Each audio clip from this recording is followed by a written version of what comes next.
I would say to look up people who have done what you want to do, but they've done it big.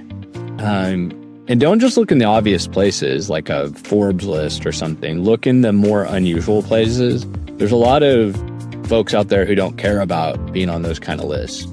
And sometimes those are the people that you want to emulate and you want to ask them questions. I remember when I was young, I called them executive discussions. I would email people that were in positions I wanted to be in and say, can I sit down and have an executive discussion? They say, what's that? And I'd say, well, I just want to sit down and ask you questions. And I would take copious notes and then I would summarize them and put them in a document. I think that's really great if you're trying to go big. Look, go to people who have gone big and see if you can sit down with them for a one-on-one. Who knows where it'll go? Maybe they'll become a mentor. Maybe they're just flattered by you asking. Most people are. And yeah, try to emulate people who have already gone big. Welcome to the Going Big podcast. I'm your host, Kevin Gentry, and this is the place where we celebrate bold moves and big ideas. Each week, I sit down with inspiring leaders, entrepreneurs, and change makers who are making a significant impact in their careers and in their communities. Whether you're looking to level up your leadership, pursue your passion, or just get inspired to take your next big leap, this is where those stories come to light. Now, if you're listening on iTunes, YouTube, or anywhere else you tune into podcasts, be sure to hit that subscribe button so you'll never miss an episode. Now, let's dive in to what it means to truly go big. Well, ladies and gentlemen, joining us today is a true great example of going big. Somebody who's combined his interest and passion in music and entertainment with some amazing business leadership skills and digital marketing skills to really go big. With me is Jimmy Hutcheson. Jimmy is the CEO of Spin, the legendary music journalism brand. He is also the CEO of Next Management Partners, which is a media and technology investment firm. And through that, he has transformed many businesses, especially through the digital space, over 100 million page views in the mix of this. And as I mentioned, with respect to Spin, really transformed one of the great iconic music brands of all time. So, Jimmy, I know our audience is very interested in this conversation today, especially with the respect of going big. You have leaned into this in a number of big ways. And just to start off, Spin Magazine, legendary, iconic brand. What was the value that you saw in it that made you want to buy it?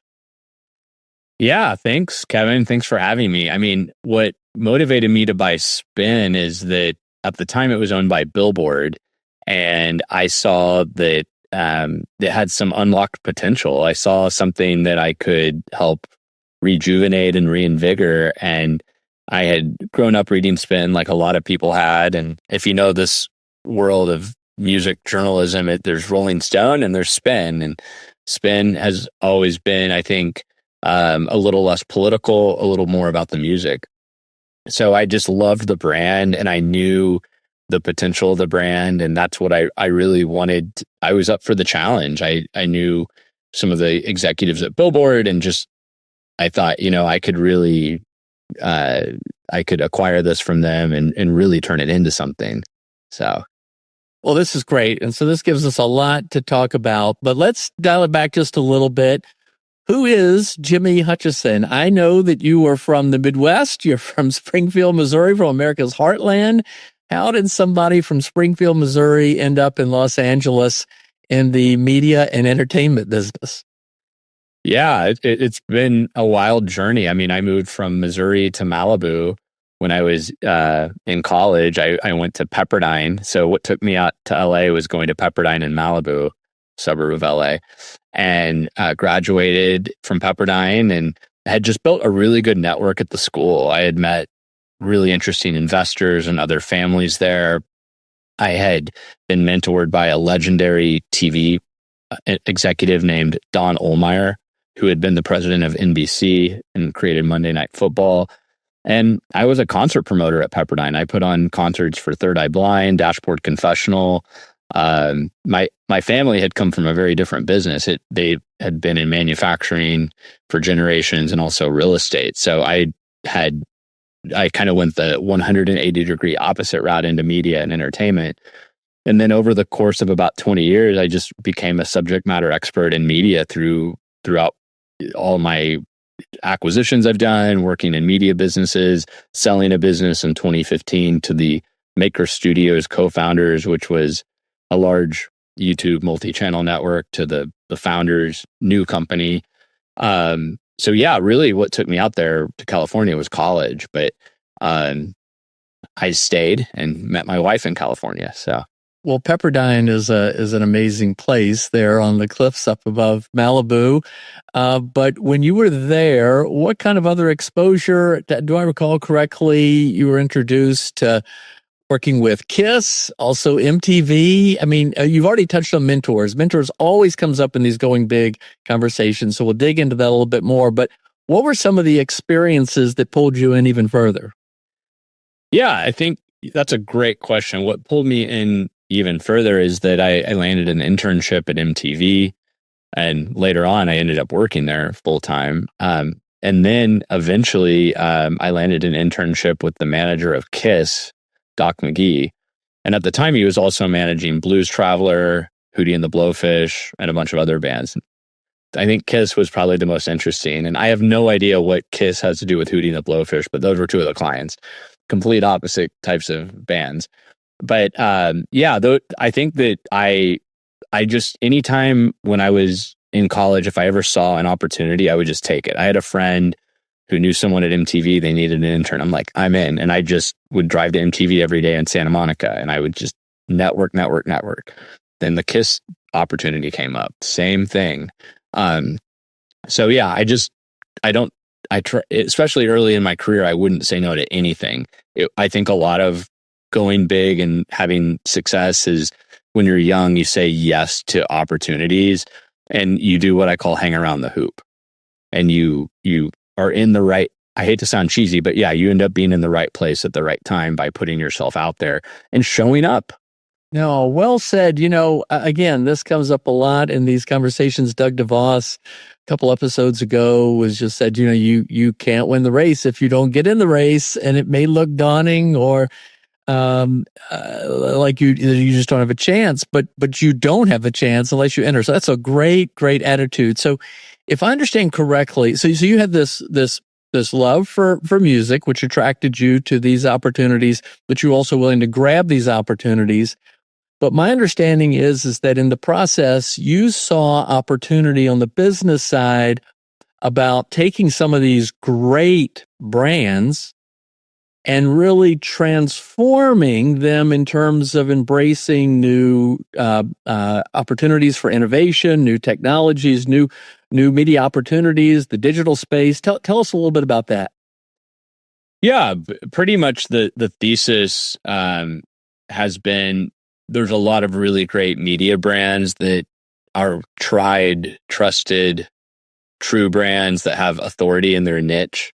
When I think of, for example, sports media, you think ESPN, maybe Barstool Sports, Bleacher Report, maybe certain creators and influencers on TikTok and YouTube who you follow who have authority. When you think of music, it might be like Rolling Stone, Spin, on YouTube, Anthony Fontano, The Needle Drop. Like there's all these different examples, even in the digital space, of what I call legacy media, or a better term might be trusted media. And I really saw that some of these brands were being passed by because they hadn't been stewarded. It's sort of like if you're in real estate and you own rental houses, like you can fix up the kitchen, you can probably charge more for rent. You fix up the bathrooms, you can probably charge more for rent. So I saw some old dilapidated, say, rental houses, and I decided to buy them and fix them up and make them shine. And a good example of that is Spin, because we've had so much success with Spin over the last 5 years. And I really think the value in media is, it's the truthfulness, it's the honesty, but there's also nostalgia with Spin because so many people grew up reading it. And it's such a big name. And I think news is in its own category. News because of how polarized our society has become, that's probably a different thesis. And we don't look a lot at news media. We've advised a little bit around news, but generally speaking, I see the value in these brands. There's a company called Authentic Brands Group, and they're backed by BlackRock, and they're massive, and they own Sports Illustrated. They buy these like legacy brands and fix them up. And I think we do that as well. We do it on a different level that is not quite BlackRock level, but I think we're scrappy, and we know how to find opportunities, and we know how to operate companies and really turn them around if that's what's needed. And I think that also too, in this age of AI, you have so much content out there. You have to think about, well, what am I going to trust in my feed if everything's made by AI? Well, I'm going to trust brands that I know. I'm not necessarily going to trust something new served to me by an algorithm that's by an untrusted source. So I think that the deadly combination is to use AI as tools for real writers and real journalists, but not to let AI take over, and to use it as more of a tool. And then you trust the brands that you follow and know and grew up with. Wow. Well, it's just terrific. I mean, you see value that others don't, and you enable that. That's all that's there, just to capture it and go more. Are you able to share just a little bit about the transformation of Spin? I mean, where was it and where is it today? Is that something you can talk about? Yeah, sure. I think generally, Spin, when we acquired it, was, a brand where different folks had been appearing on the digital covers, like say Billie Eilish, and Spin was producing really great events, and people have a lot of memories of Spin. But I think that Billboard was taking most of the attention, and kind of in a way, maybe there wasn't room in a company for like two brands like that. So when we acquired Spin, we were really seeing it as, oh, wow, there's opportunity here. So over the course of about 4 years, we 17x the revenue and turned Spin profitable. And it really has become a much larger going concern, and it continues to thrive. When we started, there was no TikTok for Spin in 2020. Now our TikTok's almost as big as Rolling Stones. We get the buzz online, the buzz on social. I think we 20x'd the Instagram following. We launched a production deal with 101 Studios to produce TV shows and films. We launched a record label for Spin called Spin Records with Randy Jackson, Virgin, and Timbaland. So we've really tried to harness the IP library that we have and extend it into new places and build new partnerships and new revenue. Wow. Well, 17x, 20x, those are some big numbers. That's real transformation. That's amazing. All right. So in the course of what you've done, you've obviously worked with some iconic artists. Are there any in particular that really helped inform your view of the future, the potential for the future?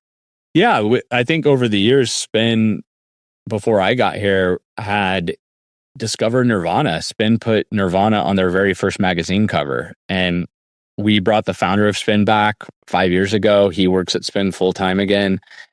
He's an amazing guy. His name's Bob Guccione Jr.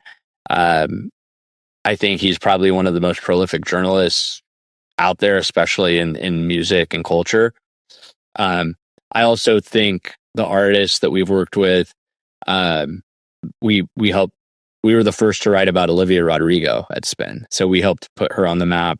I think what we're sort of seeing our place is to be that kind of curator of what's good taste, what's not, help point people to great music. Also, culture has been big. We've done investigative reporting.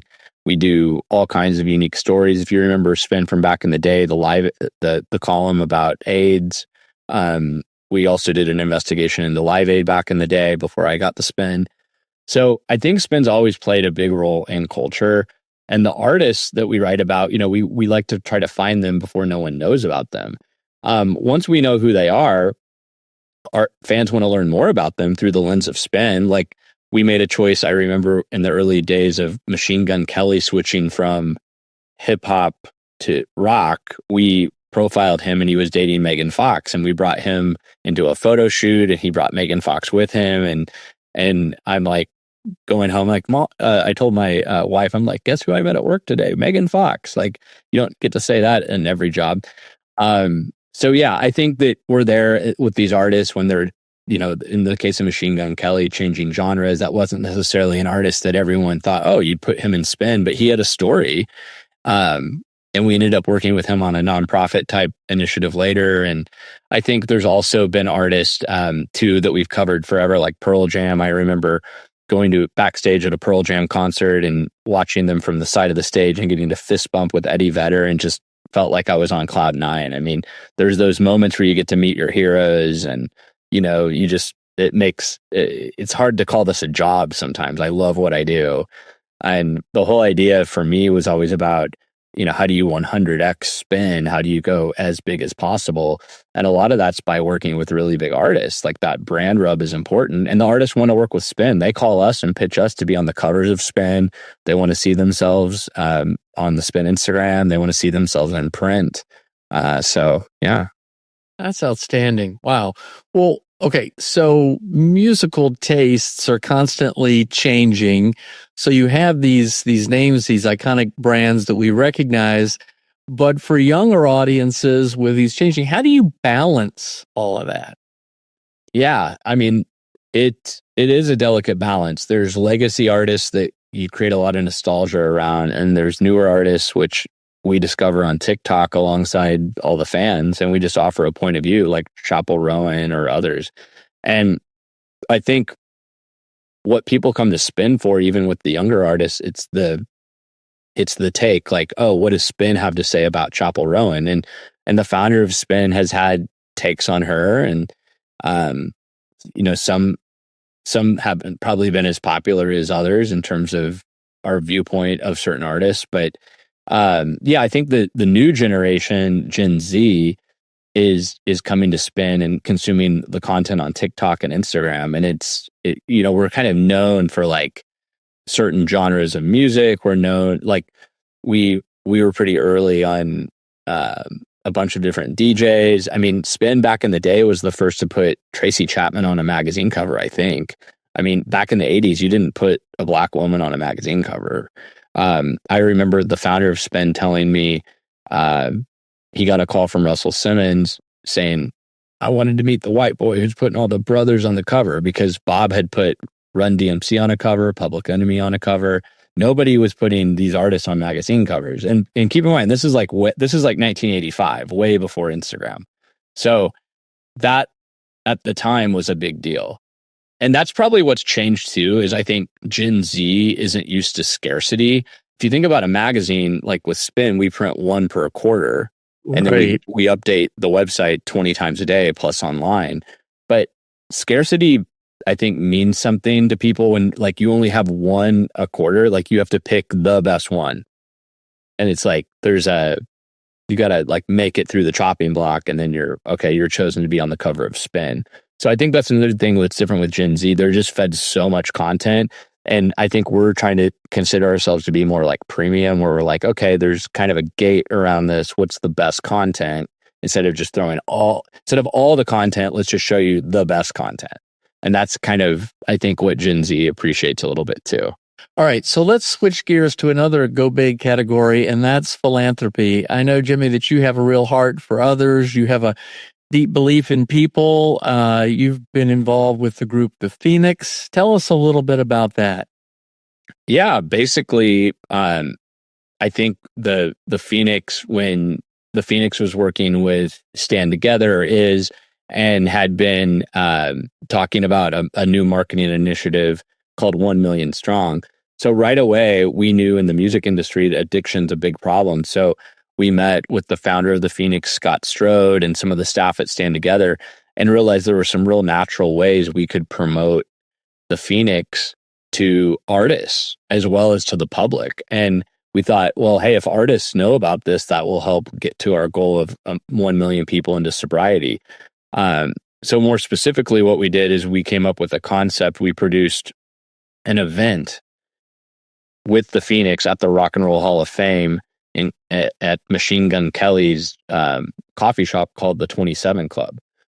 Well, it was interesting because we set up a panel. Scott Strode came and spoke, John Harden, others, and we talked about, and people came in to the event, and there was an art gallery with spin covers, but we were there to talk about sobriety and what that means. And Machine Gun Kelly attended, and we had others from the local community there in Ohio, and really the Cleveland community got around it and saw, wow, this is something I guess at the time they weren't as aware of it. And I saw some stats after the event was over. I think we 10x the number of downloads of the Phoenix app, and there's a huge percentage of those people who downloaded the app who went into recovery and stayed in recovery. So then after that, we started producing events at music festivals with the Phoenix and started writing about them more on Spin, just to try to help and get the word out about the Phoenix and help with the marketing of the Phoenix. All right. So on that, because you're really good about bringing together your passions and your talents. So did you bring some of what you've learned in the digital transformation space to the Phoenix to help them reach more? Yeah. I think that's been a big part of it, where, there's these principles that we've used to run our businesses that we've owned in media. And as far as, I think, making the Phoenix more digital, I think that it was really about letting it be kind of artist led. Like, who are the faces and the names? Like, Spin's a name, these artists are names. How can we get the word out about what they're doing? And I think the role we've tried to play is that, how can we make what the Phoenix does popular in pop culture? So now I think you're really striking to where some of your gifts are, because you're sparking a movement. Now, when it becomes artist-led, when it becomes more than just the organization trying to drive this change, that's when it really starts to go big. Do you agree? Yeah. No, it does. When you catch fire that way, and you 100x and create a movement by involving artists and getting artists excited, and you want to do it in an organic way where they're not just virtue signaling, but they're genuinely excited. And we've done these kinds of projects with Killer Mike, who's a famous rapper from Run the Jewels, who's also had a show on Netflix. We did a web series with the group Fire around free speech with Tom Morello from Rage Against the Machine, Melissa Etheridge. There's just, I think when the artists care about it, they're more likely to share it and talk about it. And then that's by them talking about it to their fans and to influencers, that's how you, I think, 100x. Well, that is really awesome. 100x. That's massive. Cool. So Jimmy, what's next in your view for the music industry, and what's next for Jimmy Hutcheson in terms of going big? In terms of going big, well, the big, for Jimmy Hutcheson, it's that I have my firm Next Management Partners, and we're a private equity firm. We look for businesses to buy, and we stick to media. So we're TMT space. So we look for opportunities. We find proprietary deals that no one else knows about, and we try to acquire businesses and build them up. So that to me is that's the next 20 years where I am 100xing is going big on acquisitions. And we've got some deals in our pipeline, which are very big. The second is what you asked about Spin and music. I think where music's going is that it's AI. I think AI is going to help the artists create music faster. I think you'll see AI artists that will be marked as like, hey, this isn't a human making this song, it's an AI. What will happen in that world? Lots of IP issues, IP infringement. There can be all kinds of things that can happen in music around AI, but I think it'll help artists make things more efficiently using AI tools. And I really think as far as with Spin, it's that like we launched a Spin TV network, which has a 24/7 programming of Spin content, kind of like MTV used to be, but with Spin's sensibilities. I think that those kind of partnerships are how Spin continues to go big. It's that we extend the Spin name into other avenues. Like we have t-shirts at Urban Outfitters that say Spin on them, New York City 1985, and they're sold next to the Nirvana shirts. And people see Spin as this like nostalgic, really great brand. And I think we'll just continue to be a bigger and bigger force in pop culture with Spin and continue to go big with Spin. Wow, that's really great. All right, well, I had two wrap-up questions, and these are ones I normally ask. So the first is, imagine an earlier version of yourself, a younger version of yourself. What would you tell that younger version of yourself today to do any differently? On the really tough days when you're down or when you've gotten punched in the face, just take a breather, go on a long walk, shut off the laptop, come back the next day.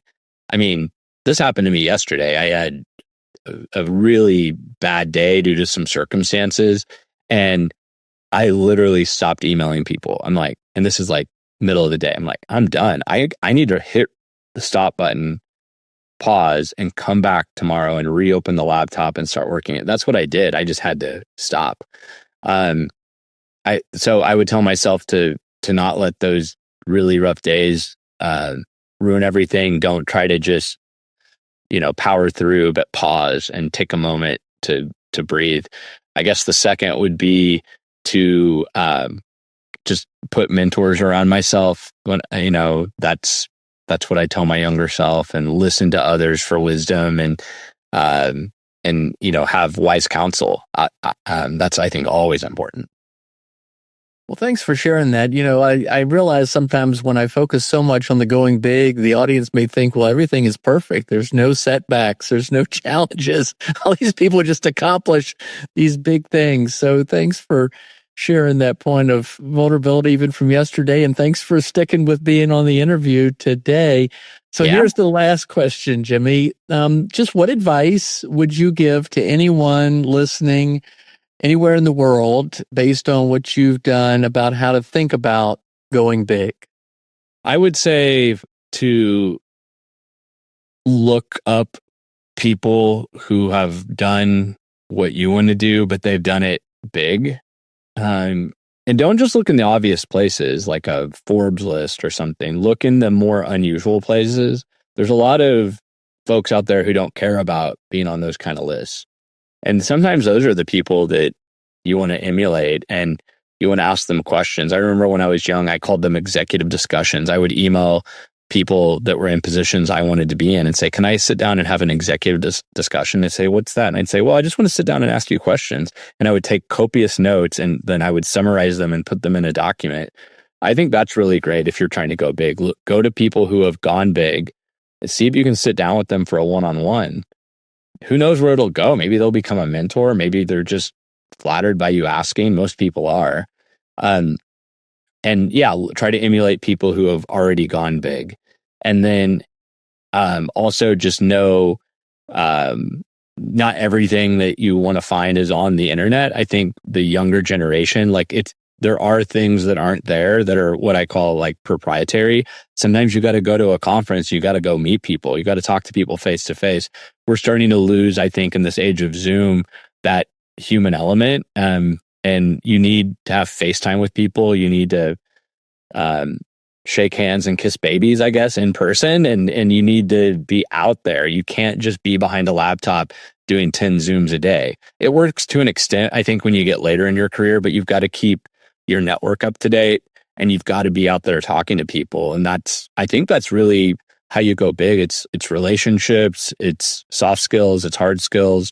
It's always hiring people smarter than you. I know a lot of people talk about that. Those are what I think are good tips. Well, that's a lot of great advice. Well, Jimmy Hutcheson, what a great pleasure to be with you today. Thanks for joining us. Thanks for the advice about going big, and just really appreciate what you do.